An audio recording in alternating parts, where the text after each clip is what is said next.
সন্ত্রাসী, সবার মাথায় টুপি। এইভাবেই কিন্তু তারা এই দেশটাকে একটা অরাজকতার দিকে ঠেলে দিচ্ছে। আর এই সুযোগ আমরাই তাদেরকে তৈরি করে দিচ্ছি।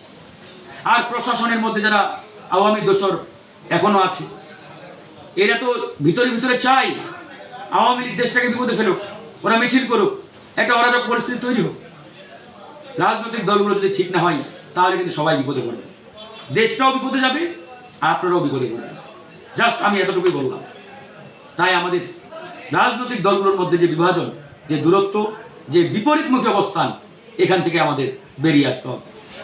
এই ফ্যাসিবাদের প্রশ্নে আমরা যদি ইউনাইটেড না থাকতে পারি, ঐক্যবদ্ধ না হতে পারি, সামনে কিন্তু মহা বিপদ অপেক্ষা করছে সবার জন্য। সরকারের কিচ্ছু হবে না, সরকারের কার কি হবে? ইউনূস সাহেব চলে যাবে আমেরিকা, এই উপদেষ্টারা উড়াল দিয়ে বিভিন্ন দেশে আরামে এসে থাকবে। আর ফাঁসির কাজটা ঝুলতে হবে এদেশের বিপ্লবীদের, যারা আন্দোলন সংগ্রাম করেছে। এদেশের জনগণকে আবার মরতে হবে, সেটা মাথায় রেখে চিন্তা করে ঐক্যবদ্ধ হবে, না হলে বিপদ।